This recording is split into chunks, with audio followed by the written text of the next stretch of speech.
বাবা রে বাবা, কি করুন! সূর্যি মামা, তুমি তোমার তেজ যদি একটু কমাও তাহলে বড় ভালো হয়। বৃষ্টিরও তো দেখা নেই। মরণ, খালি বসে আছো কেন? রাজসভাতে যাওয়া নেই? গিন্নি, আছে, যাওয়া আছে, তবে আজ সবাই একটু দেরি করে যাবে। খুব গরম পড়েছে কিনা।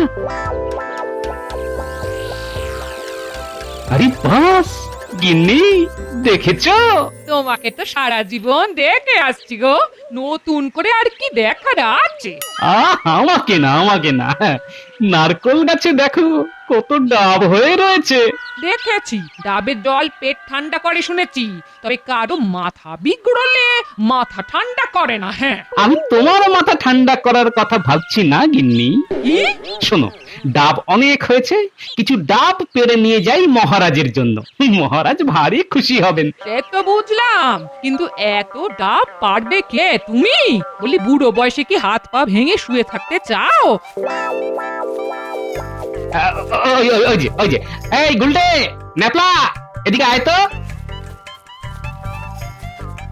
এই যে, এখন আমার একটা কাজ কর দেখি। কি কাজ দাদু? ডাব পারতে হবে, বুঝলি? কিন্তু আমি ডাব নারকল কিচ্ছু খাবো না। আচ্ছা আচ্ছা, তোদের জন্য বিকেল বেলা মুড়ির মোয়া নিয়ে আসবো, কেমন?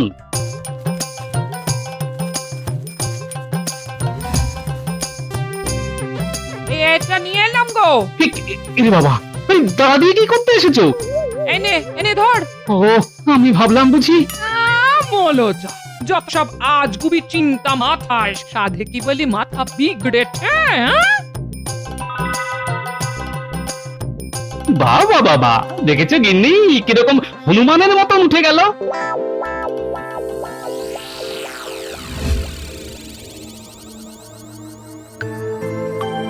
কি ব্যাপার রানী, দাসী মুখে খবর পেলাম তোমার নাকি শরীর খারাপ হয়েছে। পেটে খুব যন্ত্রণা শুরু হয়েছে মহারাজ। সে কি, এমন তো হবার কথা নয়। না না না না, রাজবৈদ্যকে এক্ষুনি খবর করতে হচ্ছে। আই, কে আছো?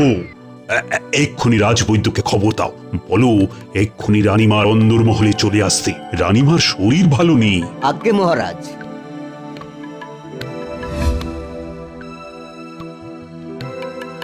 প্রণাম মহারাজ। প্রণাম রানীমা। রানীমাকে দেখুন তো। কি হয়েছে রানীমা? আপনাকে বেশ দুর্বলও দেখছি। পেটে খুব যন্ত্রণা শুরু হয়েছে। নারীর গতিও খুব কম, দুর্বলতা আছে। জিভটা একটু দেখি রানীমা। কি বুঝলে কবিরাজ? শরীরের দুর্বলতা আছে, তার জন্য আমি ওই পাঁচন বানিয়ে পাঠিয়ে দিচ্ছি। দিনে 5 বার সেই পাঁচন 3 দিন খেতে হবে।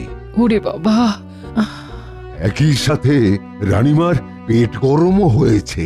মনে হচ্ছে অতিরিক্ত গরম পড়েছে এবার, সেখান থেকেই হয়েছে।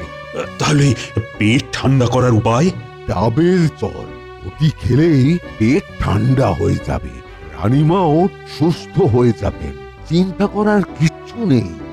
আমার বাগানেই তো অনেক ডাব গাছ আছে, কিন্তু জল খুব খারাপ। এর কারণ মালিও কিছু বলতে পারেনি। বিজ্ঞানীকে বলেছি ভালো করে যদি ডাব গাছের সার আবিষ্কার করতে পারি। তাহলে বাজার থেকেই আনাতে হবে।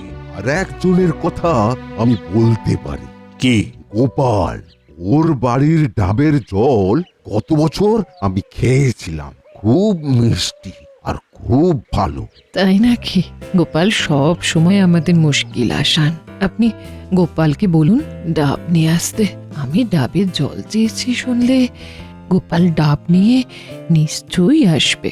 নিশ্চয়ই নিশ্চয়ই। কবিরাজ, তুমি পাঁচন বানিয়ে রানীকে শিগগিরই দাও। আমি রাজসভায় গোপালকে পেয়ে যাব, এক্ষুনি বলে দিচ্ছি। আশা করি ওর বাড়ির কাছে ভালো ডাব হয়েছে। এসব কি গোপাল? প্রণাম মহারাজ, আমার দেরি হবার জন্য মার্জনা চাইছি। আসলে এই থলে এত ভারী হয়েছে যে এটাকে বয়ে নিয়ে আসার লোক জোগাড় করতে সময় লেগে গেল মহারাজ। এত ভারী তা এতে কি আছে বলো তো গোপাল? মহারাজ, আমি সবার জন্য আমার বাড়ির গাছের ডাব নিয়ে এসেছি। খুব ভালো ডাব হয়েছে দেখলাম, তাই ভাবলাম নিয়ে আসি। রাজসভা শেষ হলে রানীমাকেও দিয়ে আসবো মহারাজ। গোপাল, গোপাল তুমি আমার যে কি উপকার করলে আমি বোঝাতে পারবো না তোমাকে। কি হয়েছে মহারাজ? শোনো শোনো গোপাল, রানীর খুব শরীর খারাপ, তা বৈদ্য রানীকে ডাবের জল খেতে বলেছে। এও বলেছে তোমার বাড়ির ডাবের জল খুব মিষ্টি, রানীর নিশ্চয়ই পছন্দ হবে। রানীর এখন খুব প্রয়োজন ডাবের জল খাওয়া। সে কি মহারাজ, তাহলে তো আর বিলম্বের কোনো প্রশ্নই ওঠে না মহারাজ। চলুন চলুন, এক্ষুনি রানীমার কক্ষে চলুন। হ্যাঁ হ্যাঁ হ্যাঁ, সেটাই দরকার। তা তোমার গাছে আরো ডাব আছে তো? বিলক্ষণ মহারাজ, অনেক ডাব হয়েছে। ও, বেশ বেশ বেশ। শোনো, আজকের মতো রাজসভা এখানেই শেষ। আবার গোপাল মুশকিল আসান, না, শুধু ডাবের জল খাইয়ে মহারাজ আর রানীমার আরো প্রিয় হয়ে ওঠা আমি কিছুতেই হতে দেব না গোপাল।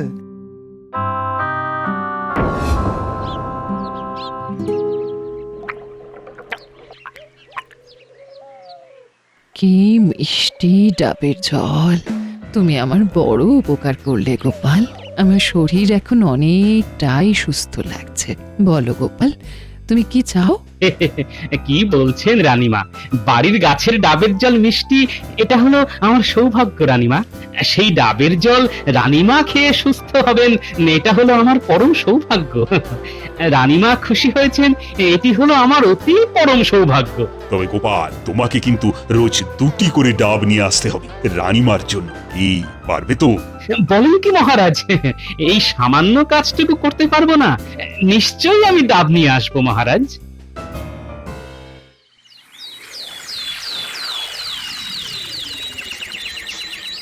গোপাল, তোমার কাছে আমি বিশেষভাবে কৃতজ্ঞ। কেন আমাকে লজ্জা দিচ্ছেন মহারাজ? আমি এমন কি আর করেছি? সত্যি গোপালের কত বিনয়! মহারাজ, কথা মতো আমি 2খানি ডাব রানীমার কাছে পৌঁছে দিয়ে রাজসভায় এসেছি। রানীমা বেশ ভালো আছেন। মহারাজ, রানীমাকে রোজ কি ডাবের জল খেতেই হবে? কবিরাজ, তুমি বলো। মহারাজ, ডাবের জল পেটের এবং কোষ্ঠের জন্য ভীষণ উপকারী। তাই রানীমা রোজ যদি কিছুদিন ওই ডাবের জল খেয়ে যেতে পারে, তাহলে রানীমার খুব উপকার হয়।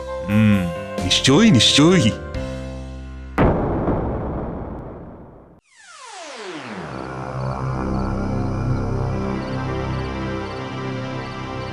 আপনি বলুন মন্ত্রীমশাই, কি করতে হবে? এক লাহমাই করে ফেলবো, শুধু আপনি আমাদের দিকটা একটু দেখবেন। ওদের চিন্তা করতে হবে না, শুধু আমার কাজটা করে দিলেই হলো। বলুন তো, ওই গাছটা কেটে উড়িয়ে দিচ্ছি। চুপ কর গাধা, গাছ কেটে ফেললে সবাই সন্দেহ করবে, এমনকি জেনেও যেতে পারে যে কারা গাছ কেটেছে, কেন কেটেছে। তাহলে এটা খুব মজার কাজ, কিন্তু সোজা কাজ নয় মোটেই। মজার কাজ? দেখুন মন্ত্রীমশাই, কাজ হয়ে গেলে তারপর আপনি ওই আমাদেরকে নিয়ে মজা করবেন না তো? কি যে বলছিস না বলতে বল, এই কাজ করে তোরা মজা পাবি। শোন, ওই আম গাছটা দেখেছিস? হ্যাঁ, ওই গাছে উঠে ঘাপটি মেরে বসে থাকবি, আর দেখিস কেউ যেন দেখতে না পায়। তারপর কি করতে হবে? কোনো লোকজন এদিকে এই ডাব গাছের সামনে এলেই আম গাছ থেকে ওই ডাব গাছে গুলতে ছুঁড়ে ডাব ফেলতে হবে, তাহলে লোকজন ভূতের ভয় পেয়ে যাবে। এই কাজ এ তো আমরা কত করেছি। আমার হাতের নিশানায় একটা ডাবও বাদ যায় না। বাহ বাহ, হ্যাঁ, এটা খুব মজার কাজ। সবাই ভাববে যে ডাব গাছে ভূত আছে। তাহলে কাল সকাল থেকে এই কাজে লেগে পড়। শুধু একটা কথা লক্ষ্য রাখবি, গোপাল বা ওর কোনো নাতিপুতিদের সঙ্গে এটা করবি না, তাহলে কিন্তু ওরা বুঝে যাবে। বুঝতে পারলে? হ্যাঁ, খুব বুঝেছি। ওদের সাথে পরে দেখা হবে, এখন কাজে লেগে পড়।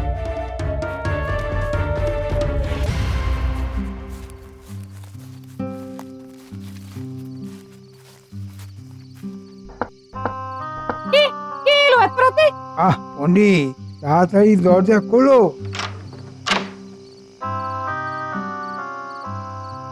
কি ব্যাপার মন্ত্রীমশাই, এত রাতে? শোনো পণ্ডিত, গোপালের ডাবের জল নিয়ে এত আদিক্ষেতা আমার বরদাস্ত হচ্ছে না। হ্যাঁ, কিন্তু আমি কি করতে পারি? অনেক কিছু, ভালো করে বোঝো। মহারাজের বাগানে ডাবের জল একেবারেই পানসে। এখন কোনোভাবে গোপালের বাড়ি থেকে ওই ডাব নিয়ে আসা যদি আটকানো যায়।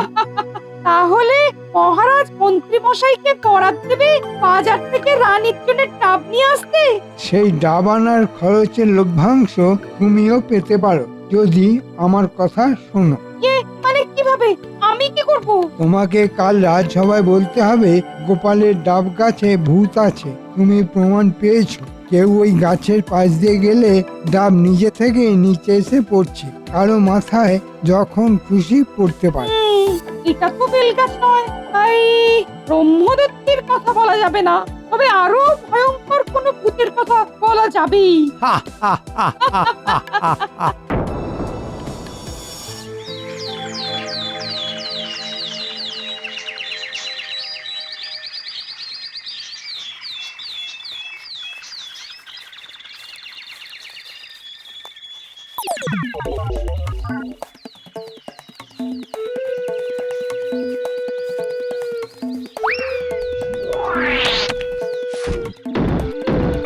রে বাবা, খুব জোর বেঁচে গেছি, আর একটু হলেই তো মাথায় পড়তো। চল যাওয়া যাক।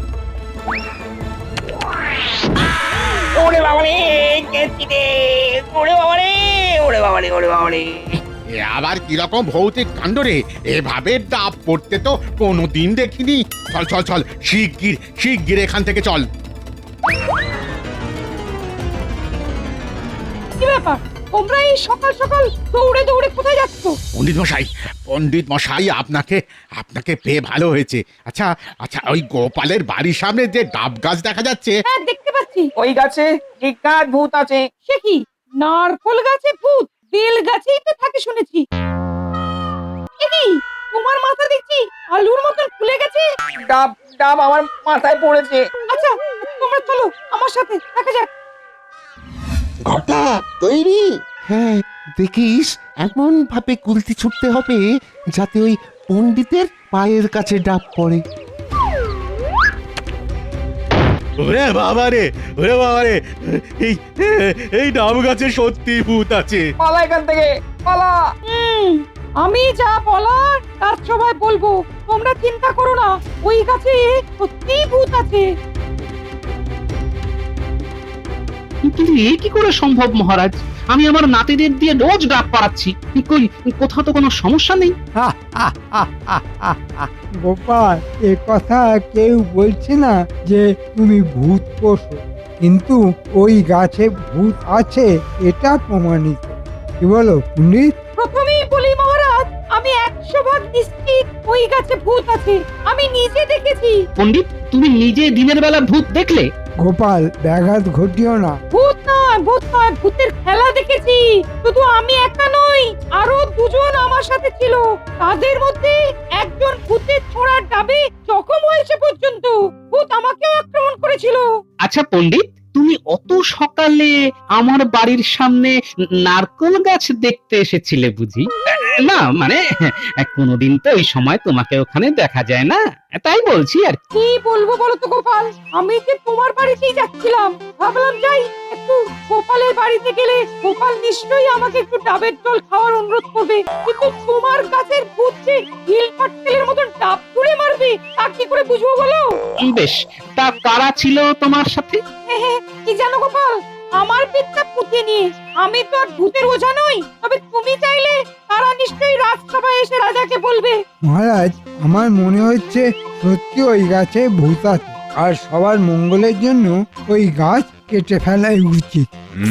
কিন্তু ডাবের জল বড় মিষ্টি, রানীর খুব উপকার হয়েছে। আপনি কিচ্ছু চিন্তা করবেন না মহারাজ, আমি খুব ভালো বাজারের সেরা মিষ্টি ডাব রানীমার জন্য নিয়ে আসবো। প্রথম কথা মহারাজ, আমি বিশ্বাস করি না ওই গাছে ভূত আছে। গোপাল, কথাটা বিশ্বাস বা অবিশ্বাস নয়, কিন্তু মহারাজ তাহলে আজকেই কাঠুরে নিয়ে যাচ্ছি গাছ কাটার জন্য। না না না না, আজকেই দরকার নেই। আমি কালকে পর্যন্ত দেখতে চাই। আমিও জানতে চাই মহারাজ, সত্যি ওখানে ভূত আছে কিনা।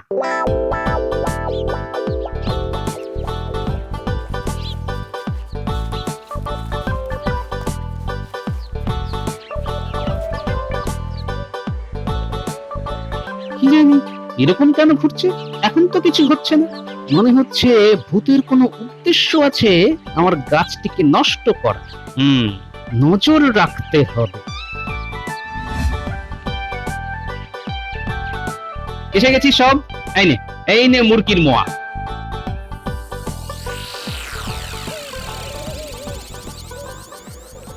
একটা বড় বিপদ হয়েছে বুঝলি, আমাদের নারকোল গাছে নাকি ভূত আছে। হ্যাঁ, মা আর বাবা ওই গাছের পাশ দিয়ে আর যাচ্ছিল, হঠাৎ নাকি দুটো ডাব এসে সামনে পড়ে। আবার ফেরার সময়ও একই কাণ্ড হয়েছে। মা বাবা খুব ভয় পেয়ে গেছে। না না, কিন্তু আমি ভাবছি এতে ভয় পাবার কিছু নেই, মানে ভূতের ভয়। কিন্তু কেউ ভূত হয়ে চুপি চুপি লোকজনকে ভয় দেখাচ্ছে কিনা সেটাও দেখতে হবে বুঝলি। তাহলে আমরা একটু লক্ষ্য রাখি দূর থেকে কেউ এরকম কিছু করছে কিনা। হ্যাঁ, সবাই একটু লক্ষ্য রাখিস তো।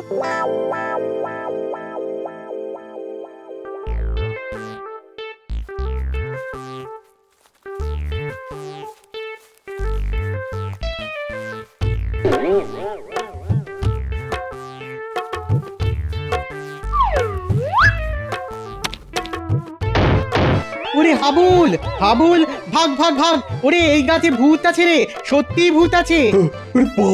ঠিক বলেছিস, আজকাল মহারাজের কাছে যেতে হবে। আরে বাবা বাবা।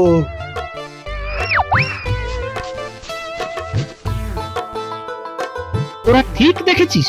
আগো দাদু, ওই আম গাছ থেকে একটা গুলতির মতো জিনিস ছুটে যাচ্ছে আর ডাব পড়ছে। তাহলে আম গাছে ভূত আছে। হ্যাঁ, ওই ভূতকে তাড়াতে হবে।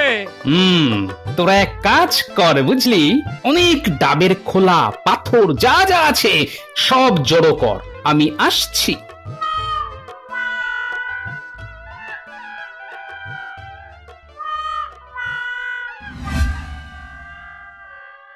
যা শুনছি আর যা বুঝছি, আজকেই আমাদের কাজ শেষ। আর মন্ত্রী মশাই আমাদেরকে অনেক মোহর বকশিস দেবে বলেছে। কাজ করছি বটে, কিন্তু মন্ত্রীর কথায় কোনো বিশ্বাস নেই বুঝলি, যতক্ষণ হাতে করে না দিচ্ছে। এই রে, এ কি? এই ডাব পাথর আমাদের দিকে উড়ে আসছে। ঘটা পরিবারে গেছি রে। বাঁচাও, বাপ রে বাপ। বাঁচাও, বাঁচাও, বাপ রে বাঁচাও।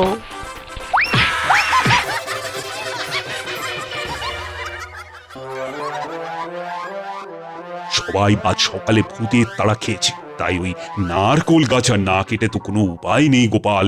মহারাজ তাহলে এখনই শুরু করা যাক, এটাই আমাদের আজকে সব থেকে বড় কাজ। গোপাল, তুমি কিছু বলবে? ভূত আমি ধরে ফেলেছি মহারাজ। মহারাজ যদি একটু কষ্ট করে আসেন তাহলে নিজের চোখেই ভূত দেখবেন। এসব বলছো গোপাল? তুমি এভাবে মহারাজের অমূল্য সময় নষ্ট করতে পারো না। আমি সবাইকেই অনুরোধ করব ভূত দেখতে যাবার জন্য, রানীমাকেও জানিয়েছি। রানীমা ইতিমধ্যে চলেও গেছেন। সে কি? তাহলে তো যেতেই হয়। সর্বনাশ!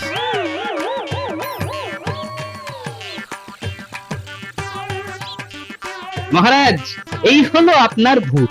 ভূতেদের নাম বটা আর ঘটা। এই আম গাছে লুকিয়ে গুলতি ছুঁড়ে ডাব ফেলে লোকজনকে ভয় দেখানোই ওদের কাজ ছিল। ওদের কারসাজি আমার এই নাতি নাতনিরা ধরে ফেলেছে। কেন কেন তোরা এরকম করছিলিস? মহারাজ, এদেরকে জিজ্ঞাসা করুন কে ওদের এমন করতে বলেছিল। আমাদের মাফ করে দিন মহারাজ, আর কখনো এরকম করব না। এই মন্ত্রী মশাই আমাদের লোভ দেখিয়ে এরকম করতে বলেছিল, যাতে এই গোপাল দাদার এই কাজ কাটা পড়ে। মন্ত্রী, তুমি এরকম বলেছো? কেন? না মহারাজ, আমি এরকম বলতে যাব কেন? এই পণ্ডিত বলছিল ওই গাছে ভূত আছে। মন্ত্রীমশাই, আপনি আমাকে কেন জানাচ্ছেন এর মধ্যে? হ্যাঁ মহারাজ, আমি ভুল করেছি। এই মন্ত্রী আমাকে বলেছিল। আমিও লোভের মোহে পড়েছিলাম। পণ্ডিত তুমি? আসলে মন্ত্রী সহ্য হচ্ছিল না যে গোপালের আনা ডাবের জল খেয়ে আপনি সুস্থ হয়েছেন। মন্ত্রী ভেবেছিল ওই গাছ কাটা হলে বাজার থেকে ডাব নিয়ে আসবে আপনার জন্য, তাতে সে কিছু কামাবে। পণ্ডিত, তুমি এখান থেকে চলে যাও। 7 দিন তুমি এই রাজসভায় আসবে না, এটাই তোমার শাস্তি। আজ্ঞে মহারাজ। সমস্ত মিথ্যে কথা, সব গোপালের ষড়যন্ত্র। তাই নাকি মন্ত্রী? তা তুমি কবে থেকে মহান হলে? এখন তোমার কি শাস্তি হয় সেটাই আমি ভাবছি। মহারাজ, মন্ত্রী মশাই যখন সবাইকে ভূতের ভয় দেখিয়েছে, তখন তাকেই ভূত বানালে কেমন হয়? ঠিক বলেছ গোপাল। আমার কাছে চুনও আছে আর আলকাতরাও আছে। শুভস্য শীঘ্রম নিয়ে আসা হোক। মহারাজ, এসব কি? তোমার পাপের শাস্তি মন্ত্রী। এই ডাব গাছের সামনে আগামী 1 পক্ষ তোমাকে সারা দিন ভূত সেজে দাঁড়িয়ে থাকতে হবে। ওরে বাবা, ওরে বাবা, মহারাজ, মহারাজ আমাকে ক্ষমা করে দিন, আমাকে ক্ষমা করে দিন। ক্ষমা তো করিয়েছি, না হলে তো গারদে পুরে রাখতাম। এই তো এসে গেছে। এই যে ছোটরা, তোমরা দারুণ কাজ করছো। এখন মন্ত্রীকে ভূত সাজাও দেখি।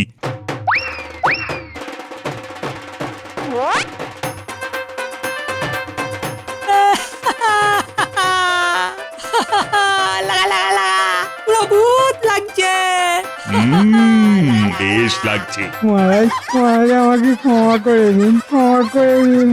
ওই যে ভূতের কান্নার শব্দ আসছে।